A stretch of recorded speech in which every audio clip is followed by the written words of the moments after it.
Êxodo, capítulo 29. E habitarei no meio dos filhos de Israel, e serei o seu Deus. Versículo 45. A Moisés coube a responsabilidade de cumprir cada etapa da cerimônia de consagração de Arão e seus filhos.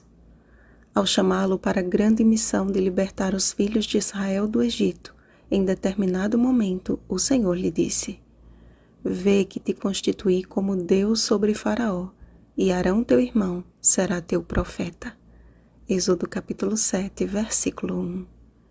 Como um tipo de Cristo, além de conduzir o povo para a liberdade, Moisés foi designado para realizar a figura de uma obra que só Cristo pode realizar. Antes mesmo que pudessem oficiar como sacerdotes no santuário, Arão e seus filhos tiveram de se submeter a um ritual simbólico cuja participação se resumiu em estender a mão sobre os sacrifícios para a confissão e perdão de seus pecados. Fora isso, tudo o mais foi feito por Moisés.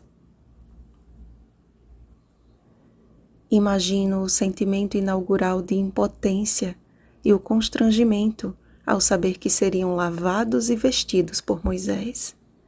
Arão pode ter pensado que seria melhor se ele mesmo pudesse tomar o seu próprio banho sozinho, mas quão significativo era aquele momento em que tinha que confiar plenamente em tudo o que Moisés fazia. Quão preciosa seria aquela primeira lição de dependência e de humilhação. Ficariam sempre gravadas no coração de Arão e de seus filhos as cenas iniciais de seu ministério. Era um claro recado de Deus de que o ofício sacerdotal, antes de qualquer outra coisa, dependia inteiramente da direção divina, e que a única participação humana no plano da salvação é a nossa entrega, simbolizada pelo estender de mãos de Arão e de seus filhos sobre os cordeirinhos. O sangue daqueles sacrifícios, além de ser aspergido sobre o altar, também foi ordenado a Moisés que o pusesse sobre a ponta da orelha direita de Arão, bem como de seus filhos, e que o mesmo processo fosse feito sobre o polegar de sua mão direita e sobre o polegar do seu pé direito. Este era um símbolo da perfeita obediência. Suas vidas deveriam ser exemplo daqueles que ouvem, fazem e andam conforme a vontade do Senhor. Especialmente Arão, cumpria o dever de ser um homem consagrado a Deus e imprimir na mente de seus filhos o testemunho que os capacitaria a assumir o seu lugar após a sua morte, como está escrito: As vestes santas de Arão passarão a seus filhos depois dele, para serem ungidos nelas e consagrados nelas. Dependência, humildade, entrega e obediência. Eis o que o Senhor espera do seu povo, especialmente de seus líderes. Homens e mulheres que estejam dispostos a aceitar que antes de qualquer outra coisa, precisamos ser servos. A obra de consagração e santificação realizada por Moisés representa a obra feita por Cristo em favor da humanidade. Jesus nasceu como um bebê indefeso e completamente dependente do cuidado de Maria e José.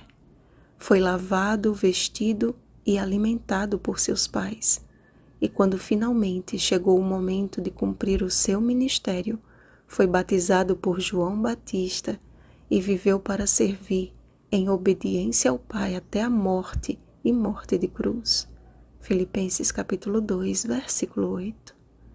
Foi a sua vida de perfeita obediência e incomparável serviço que nos garantiu a vitória em sua ressurreição e ascensão. É por isso que crer em Cristo envolve muito mais do que simplesmente acreditar. Tem a ver com submissão e entrega à vontade de Deus. E as ofertas contínuas ou sacrifícios diários revelavam bem esta entrega, que deve ser diária e constante. O sacrifício da manhã e o sacrifício da tarde representavam a verdadeira adoração a Cristo. Assim como Arão cumpria passar para seus filhos as suas vestes santas, aos pais cumpre a responsabilidade de transmitir a seus filhos, através de uma vida consagrada a Deus, o sagrado privilégio da adoração ao Deus único e verdadeiro. Temos feito do nosso lar um lugar de adoração a Deus? Pode o Senhor dizer de nossa casa: onde vos encontrarei para falar contigo ali? Meus amados irmãos, a nossa luta, como bem declarou o apóstolo Paulo, não é contra pessoas, mas é um grande conflito contra as forças do mal regidas pelo maligno. Efésios capítulo 6, versículo 12. E assim como Arão e seus filhos tiveram de se submeter a serem vestidos por Moisés, precisamos nos submeter ao Senhor, a fim de que Ele nos vista da sua armadura. Efésios capítulo 6, versículo 10. E lave as nossas vestiduras no sangue do Cordeiro. Apocalipse capítulo 7, versículo 14. E como fazer isto? A resposta está no holocausto contínuo, em uma vida de constante comunhão com o Deus que nos salvou. Pela fé, ouçamos a voz de Jesus a nos falar neste momento. Ainda dormis e repousais? Basta, chegou a hora. Levantai-vos, vamos. Marcos capítulo 14, versículos 41 e 42. Despertai, pais, despertai, filhos, despertai, ministros do Senhor, despertai, povo de Deus. É tempo de consagração, de unção e de santificação. É tempo de nosso lar ser um pedacinho do céu na terra. É tempo de confissão e de arrependimento. É tempo de buscar ao Senhor enquanto o podemos achar, pois a profecia de Amós se apressa para o seu cumprimento. Eis que vem dias, diz o Senhor Deus, em que enviarei fome sobre a terra, não de pão, nem sede de água, mas de ouvir as palavras do Senhor. Andarão de mar a mar e do norte até ao oriente, correrão por toda a parte procurando a palavra do Senhor e não a acharão. Amós capítulo 8, versículos 11 ao 12. Seja o nosso coração um sacrifício contínuo de amor ao Deus que nos salvou, e todos saberão que Jesus é o Senhor, o nosso Deus, o nosso Redentor. Vigiemos e oremos. Um feliz sábado, povo cujo Deus é o Senhor. Rosana Garcia Barros.